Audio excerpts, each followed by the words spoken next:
For me, it's really incredibly clear that we come from the ocean and we are the ocean. We are part of nature. We will not survive if nature doesn't survive.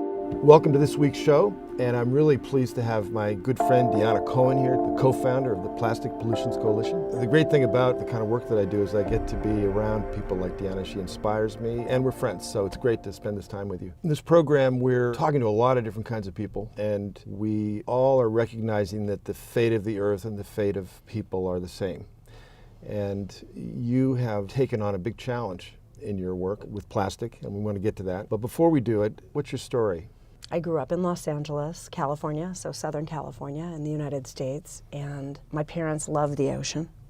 And ever since I was a little kid, I remember getting the opportunity to go visit the Pacific Ocean with them many times, to Santa Monica or to Venice or Malibu, different beaches in Southern California. I've always been completely in awe of the ocean.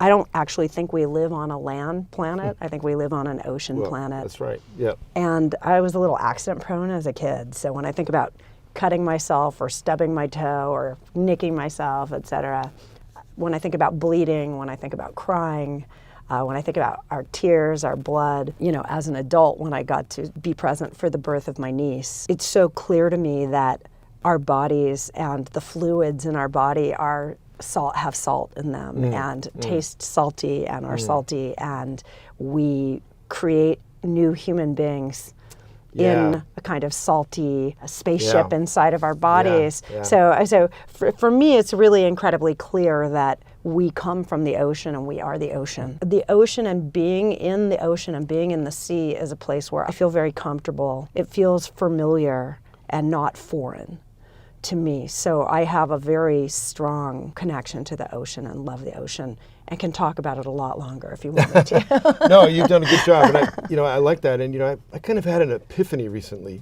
When they're talking about getting people to Mars or to the moon or any other place, they're always talking about how you have to overcome all the things that the earth provides us. It provides us with this perfect gravity that keeps our body in order. It shields us from cosmic radiation because of the electromagnetic fields around the earth work. The ocean itself, as you pointed out, we're salty.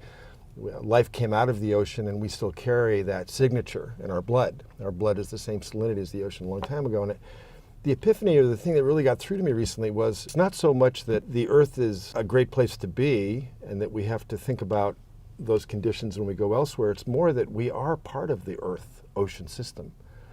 I mean, we are like so directly linked to it and a product of it that you can't really find a distinction between the two. There's no separation. I know, and it sounds sort of a little bit dumb for me to say it this way, but it really got through to me that it's not so much finding the conditions like Earth where we can go. It's more like we are Earth. We're part of it. We're an expression of it, and that's how our evolution got us here. And you and I met, I think it was about 10 years ago, on the famous Mission Blue. It was a TED cruise in the Galapagos.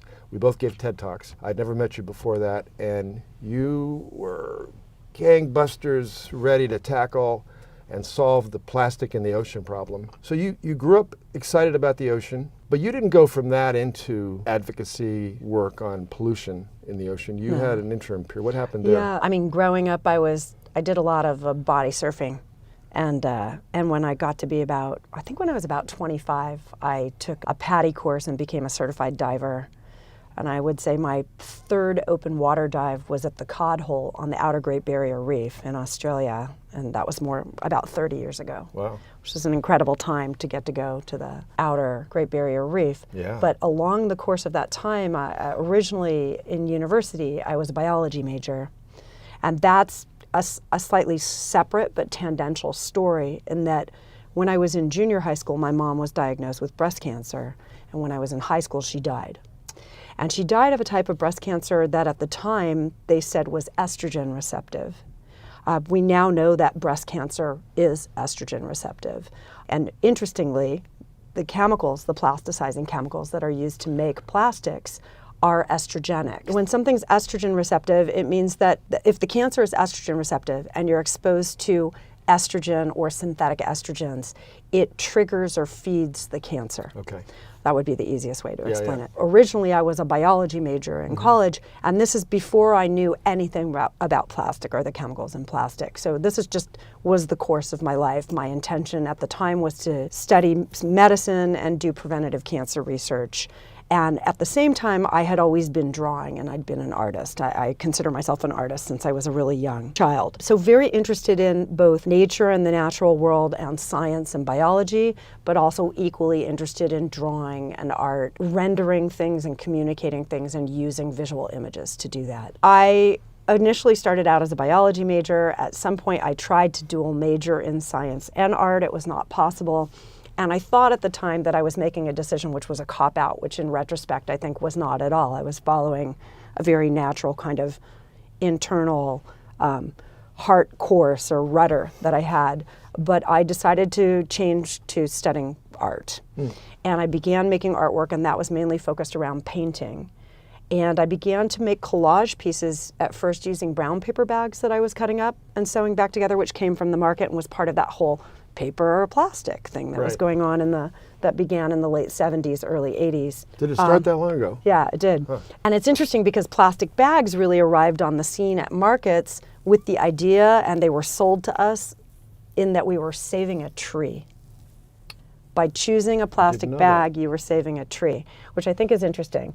And so I began to make work out of plastic bags that I was cutting up and sewing back together, making two-dimensional pieces. So really thinking of them as paintings, but using a needle, beginning to use a needle and thread as a drawing element in the pieces. And the pieces started getting bigger and bigger. And they started coming out of the frames, and I stopped stretching them over things, and I realized I could make them any shape I wanted to. And I realized that they could be multidimensional, and I could make sculptural pieces. And I literally realized that I was only limited by my own imagination. So I began to pursue that, and it's now 30 years later. I've been making artwork out of plastic bags that I cut up and sew back together. And along the course in making that artwork, I became a certified diver, and I continued to see more and more plastic in the ocean, in the Pacific Ocean, in the Mediterranean. You know, for years I would just grab it when I'd be in the water, either diving or snorkeling or swimming, or then learning to surf. I started surfing, longboarding when I was about 30, and gathering it, tying it onto my bikini, tying it onto my bathing suit, coming out, looking for a garbage bin, trying to figure out where I could throw it out. Can I recycle it? Can I throw it away? And so this started becoming just a regular habit of mine. In about 2007, 2008, I started hearing this wonderful guy, Captain Charles Moore, who was just yelling as loud as he could that there was a problem happening in the middle of the Pacific Ocean, and nobody knew about it yet. But we were basically developing an island of plastic pollution or trash in the middle of the ocean. And I thought, oh my God, what is this crazy man talking about? But I kept continually seeing more and more plastic in the ocean. And so I got in touch with him. And I started talking to him. How did you hear his message? Was it an article? Was it a news TV show? Was it a medium? You know what? That is a great question. I don't know. Okay. I think that he was so alarmed, he literally was doing anything in his power to try and get the message out, and I heard it. Yeah, and I met him, and I know he sort of raised the alarm about he really did. accumulation of plastic out there. He really did, and he's been a tremendous mentor. By the time we met, in the Galapagos Islands. And I think my invitation to give a TED Talk on the boat was very much an afterthought by the TED Wish Prize directors. You know, I think they invited me a week before I was leaving to come on the boat to give that talk. And I prepared myself and said I would be happy to. But I found that after I spoke about it, you and so many other people that I was really meeting for the first time began to reference it or include it in the talks that you gave. True. And also approached me afterwards and said, this is something I'd been thinking about for a book that I'm working on. Callum Roberts said that, and I'm now thinking I'm going to include a chapter about the impact of plastic in the ocean in my new book. I brought it up at Davos, I think that next year, as a topic which I might not have had we not had conversations, and I heard it laid out a little bit better than as you did. I mean, I knew there was a problem, and that's one of the reasons I'm doing what I do today. Is I started seeing a lot of garbage on the seafloor from deep sea submersibles, but I hadn't realized how bad it had gotten until. Well, I have to say that when you gave your talk in the Galapagos and you mentioned going down, taking turns between you and Dr. Sylvia Earle in the one human submersible, right. and then seeing plastic garbage on the floor of the Sea of Japan, I was sitting in the audience basically with tears running down my face because I thought, I'm sitting here with a bunch of the top scientists in the world who are aware of all these different issues that are impacting the ocean. This is something that people have been noticing for a certain amount of time. And here we are. Why hasn't anything been done about it? How do we wake people up? Part of why we created, and I co-founded Plastic Pollution Coalition, there are two reasons. One, I don't think any sane person should start yet a new organization or NGO if you don't need to. But we really saw a need to figure out how to bring together all different kinds of groups and businesses that were looking at different aspects of this problem and give them a unified language that they could use, which is not to call this stuff marine debris or litter, rubbish, waste, garbage, but to actually, when we're talking about plastic, to call it plastic and to call it plastic pollution. And we really felt that that was an important first step that we needed to take. And then the next step was, how do we communicate to people and message out this idea to empower us to refuse to use single-use plastic? And I think I should just clarify, but you already know this, Greg. I mean, I'm not anti-plastic. I understand the value of plastic. And we're sitting in a room right now where a lot of the technology that we're using, et cetera, is made from plastic, and it's a highly useful material. I think the problem is, and I don't know exactly when this happened, was when the petrochemical industry and industry in general decided it was a good idea to design things with intended obsolescence for single use out of it. And I think that's when we made the deal with the devil, which is taking a valuable material but using it in a totally irresponsible way. And that's really, I think, where we find ourselves That's now. a really insightful way of describing it, the way you just said that at some point, I'm not sure when it was, we took this material, which I believe it was first created in like 1909, I think I recall. Bakelite. Yeah. Or cellulose. And it was like, wow. And it comes from oil, as you just pointed out, which most people don't know.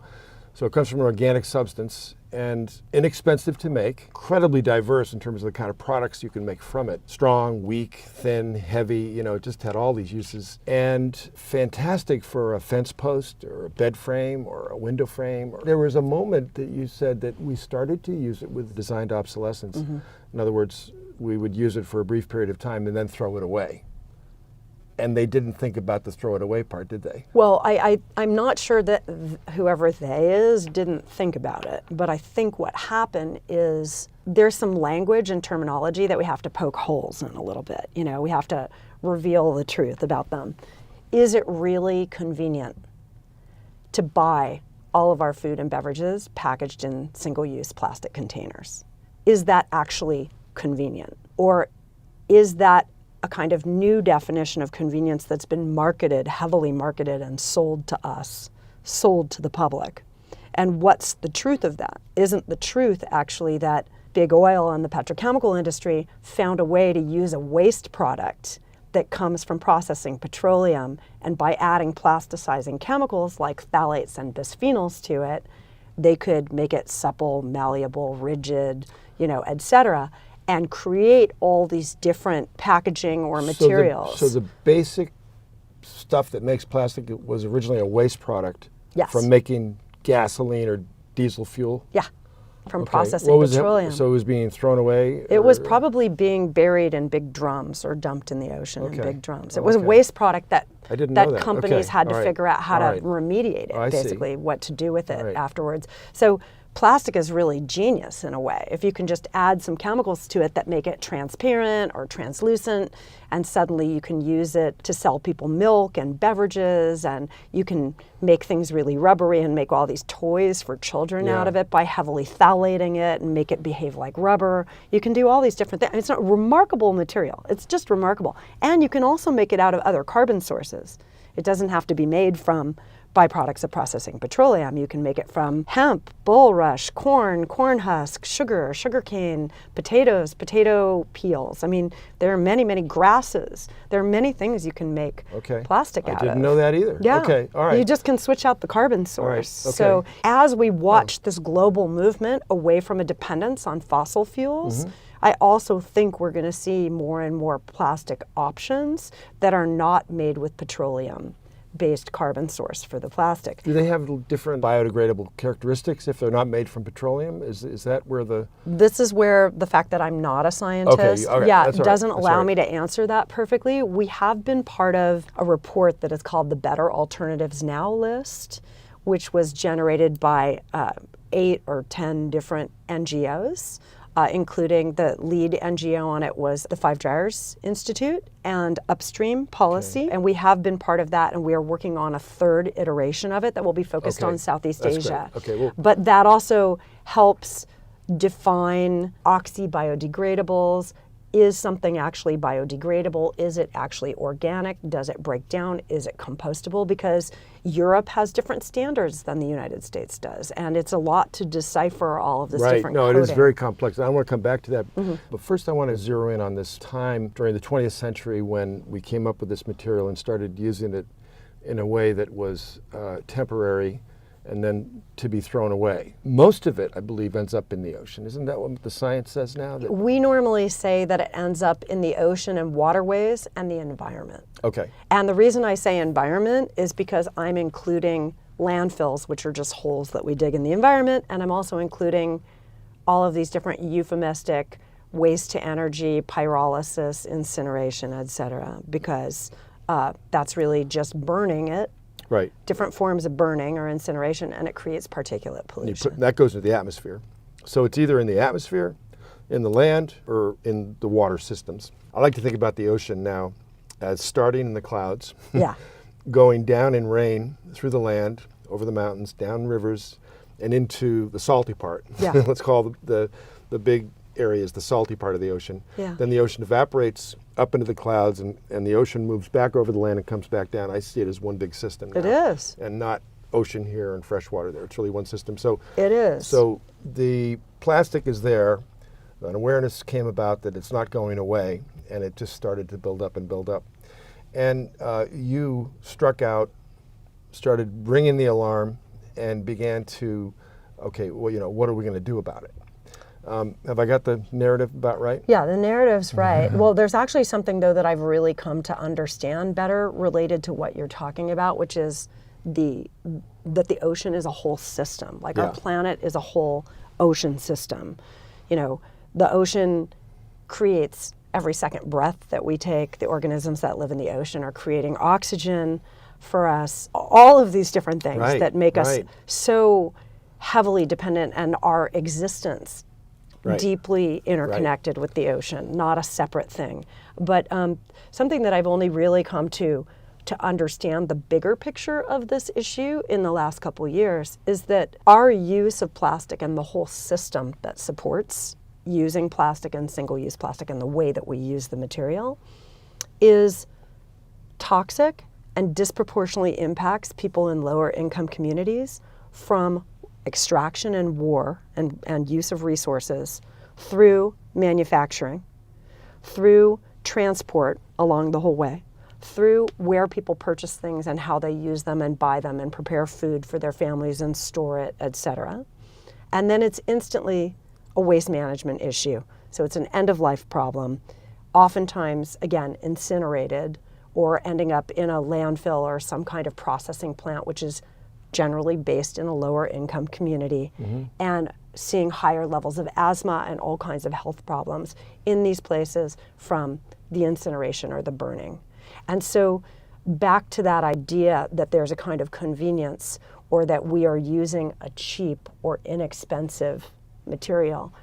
Plastic is not an inexpensive material, but all of the true costs to human health and animal health and waterways and the ocean and lakes and the environment have been externalized, and they have been put out onto the public. You're absolutely correct. And just to clarify for listeners, this is like one of the holy grails of conservation, is that the world operates on economic thinking that really is quite simple. It's how much it costs to buy something or make something and what you can sell it for.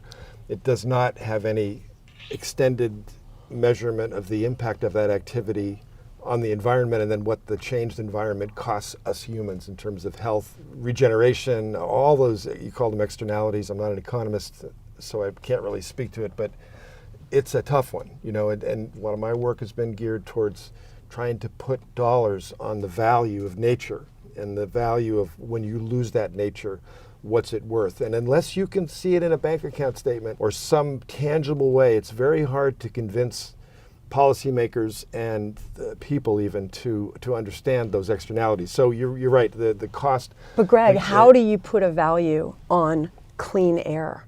How do you put a value on clean water? How do you put a value on a healthy coral system? You know, on a healthy ocean environment. It could be an American Express ad. It's priceless. I mean, it's beyond priceless because it's not something that we can really use money to recreate. Well, you can. Once I mean, we've damaged it. There's a lot of exercises where you can actually do things like the Seattle water system is based on a vast forest that I believe that the county or the city or the state set aside a long time ago as a catch basin for the area, and the water comes through this system and then it produces water for the city of Seattle. Now, if you were to start today and say, okay, I want a big, beautiful, pristine catch basin, you could actually estimate what it would cost to build one or remove everything and create one.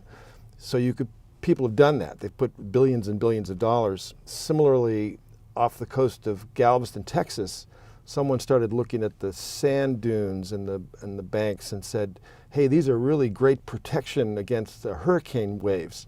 And thank God we have them. And what if we didn't have them? How much would it cost to build an artificial barrier out here? And then you can put a price on that natural dune because you need it. If you don't have that barrier, those hurricane waves in the Gulf of Mexico, which are quite common, would come in and sweep across the very low-lying state of Texas and take down homes and everything. So there's a real functional relationship there, and you can say it would cost $10 billion to make 20 miles of dunes. Now I'm making this up. Right. And then you can put a price on it. But look at the overdevelopment in Miami and southern Florida and the Miami Keys, where they've removed all of these natural mangrove systems that I'm fairly certain, just based on my limited scientific knowledge, would help quite a bit protect the coastline when you have a hurricane. Well, they would, and I've actually done some research myself. I went in and studied the effects of the Boxing Day tsunami that hit Indonesia and Thailand many years ago. We went in after the tsunami and did a study of where there were healthy reef systems. There was less damage on shore because the tsunami got the stuff and knocked out of it before it hit the land. The problem is that these benefits, these values that nature can give us, they don't turn up in a 4-year election cycle. No. And they don't turn up in a quarterly report of a company or even the town budget of 12 months. And that's where we run into problems. They turn up on a ledger sheets that they actually exist. There's a whole scientific community that makes ledger sheets that value nature, and then countries are supposed to pay attention to them. I can point to a number of places where these have been compiled, but then when it comes down to the day you vote or the day you spend your dollar or the day you pay your taxes, nobody looks at that ledger sheet. Right. They're looking at their needs. So this is a fundamental value system problem that we have in our society, is what we value and how we spend that value. And certainly the externalities of having the convenience of plastic is a very, very complex one. And for example, just to put it in real terms, let's just do a little, like an Einstein thought experiment. Okay. One of the things that I know you don't like, and that's a mild word, is plastic water bottles. And there are none in this room, I can assure you of that. Awesome. Thank you. I put the 5-bell alarm out to the studio and said, I've got someone coming, I don't want to see any plastic water bottles here. You spend $1.99 or $1, whatever it costs you to buy that bottle of water. You use it for a couple of minutes until it's done. Then it goes into a trash can or a recycle bin if you're lucky. And then what happens to it? Well, it depends. It depends where you are. In the States, it depends where you... Give us a couple scenarios for the listeners who, you know... Well, it depends where you are. I mean, there are cities that do have recycling infrastructure set up, and they do have a system to collect.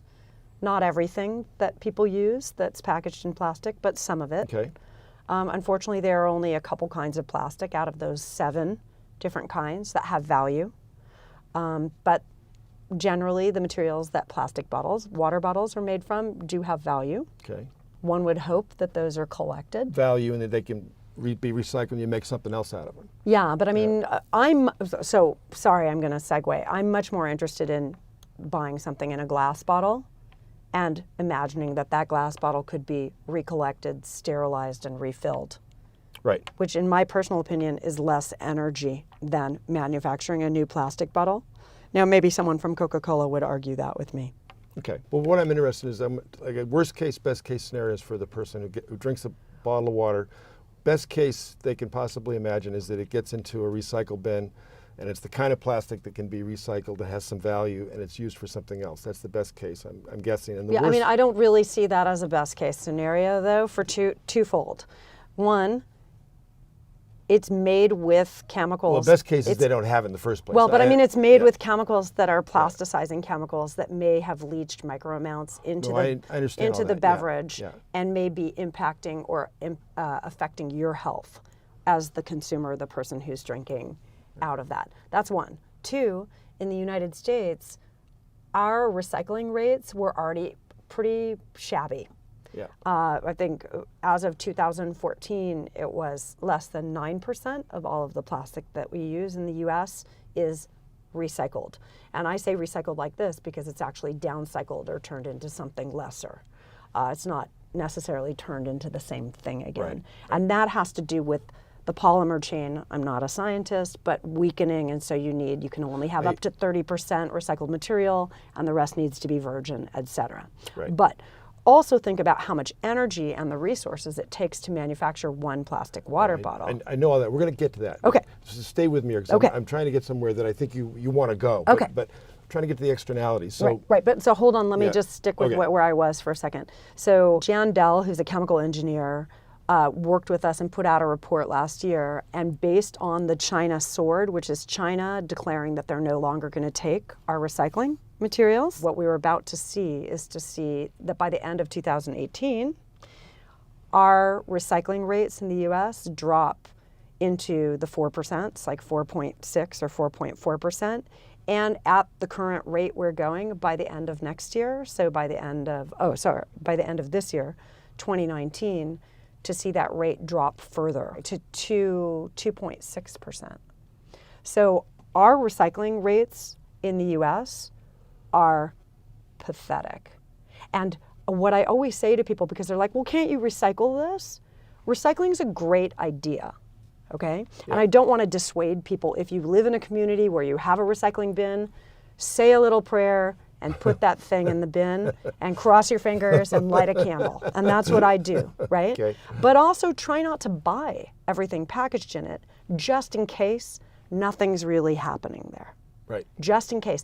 And the whole thing about recycling is it's a nice idea, but how do things get back there? Right. So I'm going to give you an example. In Asia, there's a big problem with these single-use sachet packages that are sold on these rolls to people. What's a sachet? I mean, like It's kind of like an amalgam. It's made with plastic, paper, and foil usually, and it has a single serving of like tea or something. well, or dishwashing liquid or shampoo or things, something like that, and they sell them on these big rolls.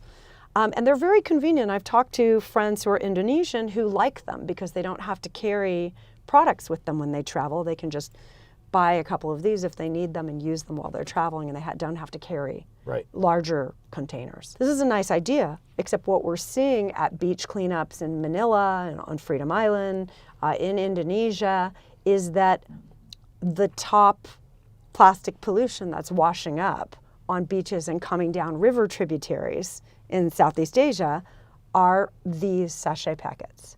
And they are made by Nestle's and Unilever, and I have talked to the folks from Unilever about it, and they very proudly told me that they've opened a new recycling plant for the sachet packets in Jakarta. And I said, oh really, how does that work? If you've got thousands of islands in Indonesia, how do you get those packets to come back to your recycling plant? And what kind of recycling is it?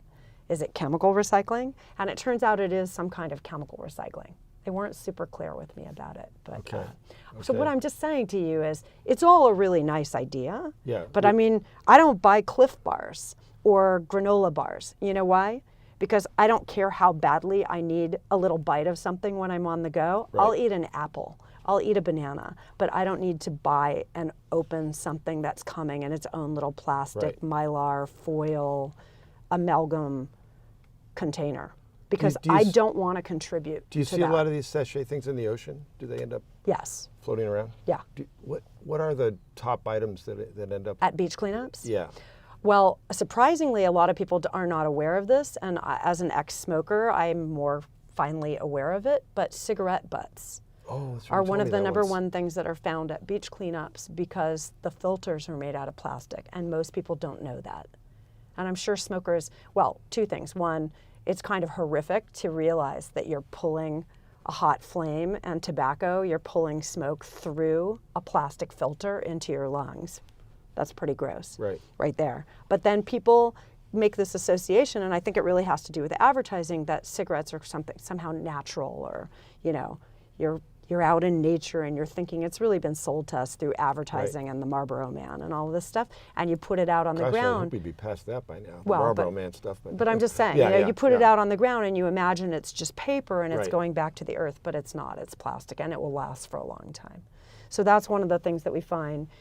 We find a lot of bottle caps, plastic bottles, a lot of things that people use every day, toothbrushes, barrettes, different kinds of little clips and things like that, plastic kind of pinchers that people use for laundry, plastic bags, plastic cups. In Asia, I've seen a lot of these very thin plastic cups. I took a picture once in Asia, in Indonesia, that you put on your website. Yeah, you did. I think you took it in Raja Ampat. I took it in Raja Ampat, which is considered an unbelievably pristine environment. And yet you saw that, or you also had sent me an image of a chewed plastic bag that had little nibble bite marks all over it. So it's not pristine. But the other thing too is that, plastic and plastic pollution, once it gets into waterways and into the environment, knows no boundaries. And I don't believe that it's the responsibility of any one country, but I do think that if you have a company and you are a master brander, which many of these companies are, and you've got your logo all over everything, it's perfectly fine for us all to turn around and say, hey, these belong to you. Therefore, this packaging is your responsibility. So I'd really like to see policy and legislation that would take responsibility for a product through its end of life through its cycle so that we on Earth. Stop functioning in this cradle to grave model, which doesn't work and is not sustainable, and we focus on a cradle to cradle model. And another thing I wanted to say earlier when you were talking about nature, we are part of nature. We will not survive if nature doesn't survive. I mean, I believe that the planet will survive, and ideally in some fashion, nature will survive and doesn't need us. Look at the amount of damage we've done in such a short time period. No, nature will survive. It'll just be different. Yes, it will be different. It will be different. It will be without us. It might be more beautiful, frankly. I don't know. Yeah, that idea of companies taking responsibility, you called it for end of life, or the whole cycle of the material on Earth, right, until it gets back to what it was when the company started to make it or change it, right? I've heard there's quite a bit of discussion about this in the battery market when electric cars, and there's a big battery component to these cars. Like a Tesla has, I think it's about 1,000 pounds or maybe a little bit more. And I believe, I don't have it here in front of me, but there's policy being developed that the manufacturer has to pay attention to that battery after the car is done because of the pollution waste. Yeah, I think in that same way that the manufacturers should be responsible for the battery and the different materials that they're using to make their product. Are there other examples? Do you know of any where we... Well, I've seen them when it comes to food stuff personally, and again, I comment the issue of plastic pollution really looking at where are all of the key points that we can help bring about source reduction. I don't want to focus on just cleanup. If we're focused on cleanup or going out to the Pacific Ocean to clean something up, it's too late. Right. When it comes to sourcing, so we can get away from this repetitive Sisyphus rock going up and down the hill, are there any ways that we are finding strategies to not introduce plastic into our world? Yes. One of the big ways that I'm seeing change come about is through education. And I'm watching a lot of young people drive this, which I think is absolutely remarkable. And that is young people. Haven't they always been the ones to drive movements and change? Well, I mean, 3 years later, they're the grown-ups who are voting. Yeah, exactly. So yeah, I'm seeing a lot of that be driven by young people and youth today who get it right away and understand. They do, don't they? They understand simple things. They understand that a turtle might mistaken a plastic bag for a jellyfish and ingest that. And originally we were finding plastic in 78% of turtle necropsies, but now I think 100% of turtles have some form of plastic in their digestive tract. Or that a turtle might accidentally swallow or ingest a plastic straw, or accidentally end up with one stuck in its nose that has to be removed by scientists, and become a poster child to help people understand that you might not need a plastic straw for every beverage that you're going to have. In fact, they're somewhat ridiculous when you really think about it that way. So we've watched a great youth movement that's been developing. We've also seen companies that offer like a fresh cold pressed juice, or are manufacturing or making almond milk, or are doing dairy products or milks or yogurts, and sell them in glass bottles or glass jars or containers where you pay a deposit.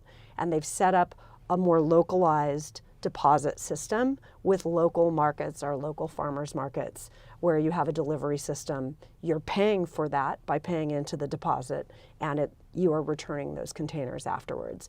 I am a big fan of those. I support them whenever I need products like that, and I think it also develops and creates a kind of customer loyalty.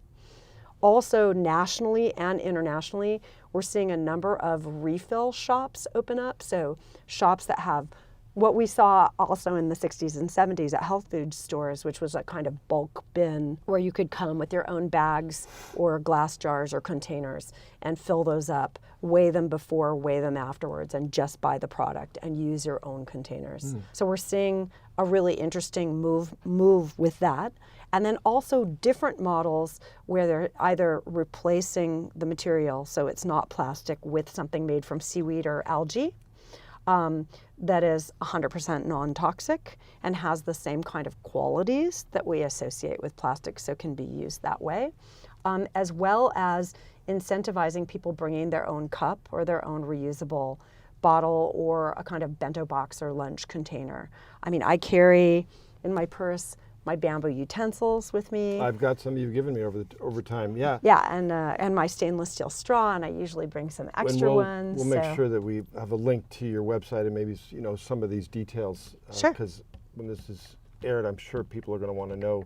Keep going. I want people to hear what they can do. And so we've also worked, for example, with different coalition members. So we worked with Post Landfill Action Network, which was started by students at the University of New Hampshire, to create a campus plastic reduction guide that's free, that people can download online and take to their own university or high school or middle school, and begin to create a group of people and an engagement with the school to look at how they can measurably reduce their plastic footprint. So that's very exciting. We also worked with Made Safe, which is a certification organization that looks for and does independent testing of products to make sure that they don't have toxic chemicals in them. We worked with them to create a healthy baby guide, which for the most part is a plastic-free baby guide. And again, that's free and people can just download it online. So we're really looking at ways to share the best things that we discover every day, or that different coalition members are working on, and highlight those things and make them accessible and available, and provide that information and guides to people so that they can make better choices. I think you're absolutely right. I think that getting people to vote with their lifestyle and with their purchases will help change systems. But one thing I've noticed, there's an opportunity cost to this. And there's another economic term I'm using rather freely, not being an economist, and that is that I find that in my communications, Dianna, when I'm giving talks, I always get very enthusiastic people that want to help, well, what can I do? I get questions from the audience, and they say, I recycle everything and I won't use plastic bags. I find there's a certain group that tends to think that's enough. They feel like they've done their bit, and now they can relax. My message out to people always is, yes, keep doing that, but the problem we have is so vast, so far beyond that. Now I'm talking about the larger ocean health issues. Those of us that fortunate enough to live in Southern California here, we should definitely make those kind of tough choices, but we can't let people off the hook either. They got to keep going. Have you noticed that with people, that they tend to let themselves off the hook if they do a couple things at home and that's it? I have noticed that, but I also think, and I find that when I give talks or when I participate in panel discussions or when we show short films and talk with people want to know what they can do. Yeah. And they'd like you to tell them. Yeah. To help simplify it. But at the same time, I think it's important for people to start somewhere. And more importantly than maybe supporting things financially, supporting them monetarily, is how do you help communicate that this is a big problem to people, but at the same time also empower them to feel that they can help make a difference and feel a kind of heart connection or heart engagement to the issue. And I think that plastic is a more tangible, plastic pollution specifically, and how to reduce one's own plastic footprint, but then expand that into your sphere. So how you take care of your family, if your kids are in school, what's happening at their school. Are you a business owner? This is interesting. Maybe this is what you've been trying to tell me all these years. How you relate to this issue can be an indicator for the rest of your life and your impact on the planet. I mean, if you get your plastic sorted, then maybe you'll follow on and make sure your energy consumption is correct and that you're. Well, but it's all interconnected. Yeah. So when you talk about, like, I feel overwhelmed. I've had people approach me after I've spoken and said, "We need your help to communicate ocean acidification, and you're communicating this so well, can you help us?"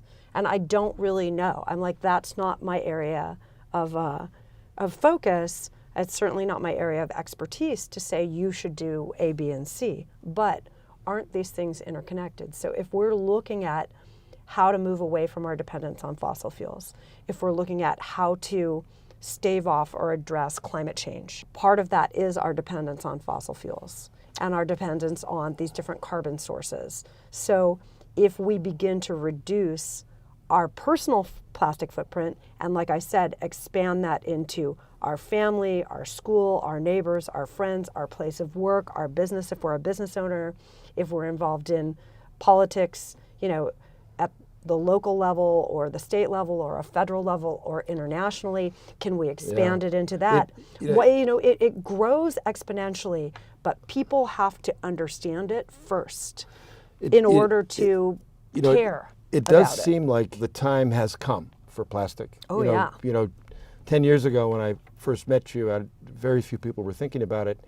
Today, there are various governments that are organizing their agenda relative to the ocean around plastic, Canada being one. Oceans have finally risen to the top of many public policy and agendas and treaties in the UN. And now that people are aware of the ocean and the problems, they want to do something. Now they're creating sort of action lists. What do we do now? And plastic tends to rise quite high on all those lists. Because it's tangible. Because you can see it, it's tangible, and it gives you somewhere to go. And I heard of an initiative that reacts to the fact that most of the plastic is coming out of Asian rivers now, and that somebody had some ideas about putting some booms around the mouth of the rivers so that you catch the plastic before it ends up in the ocean and gets dispersed where it's harder to collect. Does that make any sense to you? Have you heard about that? Do you remember coming to our TEDx Great Pacific Garbage Patch in 2010?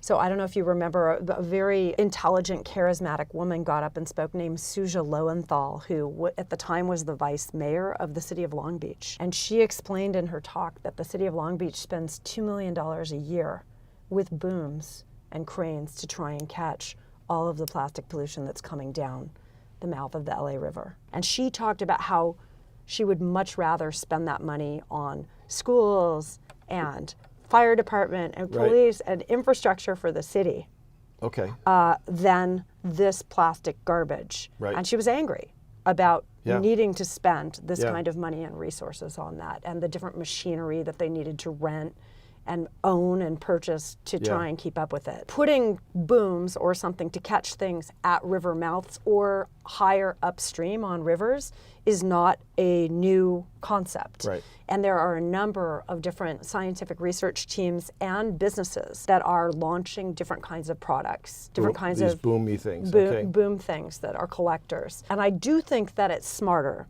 to go upstream, than to try and go out to the middle of the ocean. Yeah. I do. Yeah. I mean, ultimately, we'll need all of the above. Yeah, because there are efforts going out to the middle of the ocean as well. Yes, Yeah. there are. And they are part of our coalition. The ocean cleanup is part of our coalition. They're now bringing that back in because part of the device broke and they have to continue to refine some of the machinery. But much less expensive to take a look at preventing the problem in the first place. Right. How do we stop creating and manufacturing so many billions of tons of this stuff? It's a little bit like, do you want to keep working on cures for cancer? Or if there are known carcinogens, do you want to work on reducing exposure to those carcinogens in the first place and prevent it? I'm a big fan of prevention. Who's some of your heroes, either historically or contemporarily? Well, I've already mentioned some of them, but I'm a big fan of Dr. Sylvia Earle. Yeah. Her deepness. Her deepness, yeah. The thing I love the most about Sylvia Yeah. is that when she's talking to a huge room full of people, Yeah. and it seems like she might be losing them for a minute, Yeah. she just pulls her voice in kind of softer and deeper, and everybody's suddenly just in the palm of her hand. Yeah, she does command, yeah. Yeah, she's a remarkable person. Captain Charles Moore, love him. I have a number of heroes who are younger than me. One of them is my friend Crystal Ambrose. She founded the Bahamas Plastic Movement, Okay. and she's in her 20s. She's a millennial. Okay. She's a Bahamian young woman who is incredibly energetic, thoughtful, and smart, and driven to help teach and empower young people in Eleuthera. She grew up on Grand Eleuthera in the Bahamas and the Caribbean, to step up and create change around plastic pollution. So. What's your favorite marine animal? Or one of them, ocean animal. Man, I love octopus. Yeah, me too. Yeah, they're always a winner. Actually, Yeah. it might be dolphins. I know I'm going to sound like every kid that you meet No. who's like, it's dolphins. No, that's okay. No, dolphins are No, good. no, wait, it's turtles. No, dolphins are good. The thing I love about dolphins is I've seen some film footage of a dolphin, of different dolphins, blowing these kind of air bubbles and then spinning them and turning them into infinity symbols and figure eights and kind of double helixes. And I've had to watch them again and again because I'm fairly certain, and I don't know that I'll have the answer to this in my lifetime. They are working on astrophysics and they understand the Schrodinger's cat model better than I do. I think that they're working on physics and understand the physical world. I think that these animals, these sea lions and seals and animals that appear to be so lumbering if you see them on land, have evolved these perfectly fine-tuned bodies to exist in these three-dimensional ocean reality environment that they live in. And it's so beautiful and so incredible. And I think they deeply, including octopus, understand a lot of things that we'll be lucky if we're able to listen quietly enough to them to learn. Before we wind up today, is there anything else you wanted to lay down on this podcast, Well, I wanted to let you know that we launched a beta version of a global plastic reduction toolkit that we've been building. It's a tool that came out of some of our working groups, specifically one that was focused on policy and legislation. Okay. It was identified as something that was necessary. Oh, that's great. So that's pretty exciting. All right. And then it's also been interesting to see people around the world stepping up and creating their own versions of plastic-free islands, plastic-free campuses, plastic-free schools, all different kinds of projects. We have moved into a realm where we're doing a more direct engagement with industry as well, and we launched a fast food survey for the top 25 fast food companies, asking them actually to self-report on how much single-use plastic they're using in their packaging. Okay. So should be interesting this year to see some of the results from that. But yeah, we're turning 10. We were co-founded and had our soft launch in the end of 2009. And I met you in the spring of 2010. And I have to say the group of people that we were all together with in the Galapagos were quite a remarkable group of people. I felt fortunate and I feel a lot of gratitude towards you and the other people that I met on that trip, because I think that we've been able to harness the power of a lot of different knowledge and look for interesting ways to collaborate. I think the intersectionality of all of this stuff is really, really important. Yeah. And I feel like we've talked about a lot of kind of doom and gloom stuff around the plastic pollution issue. And I want people to realize that the ocean naturally is vomiting this stuff out all the time and is trying to purge itself of it and get rid of it. The problem is we have to stop ramping up all of our production of it and producing more, which is ending up in the ocean. Society is lucky to have somebody like you and your colleagues and your co-founders. I know you're always very generous with the people that work with you, and you're on the bow of the boat out there. You got your binoculars and you're looking hard, squinting at the horizon, trying to find a way forward. We need that. So thank you for all that you do, and thanks for coming. Really appreciate it. Thanks everybody. See you next week.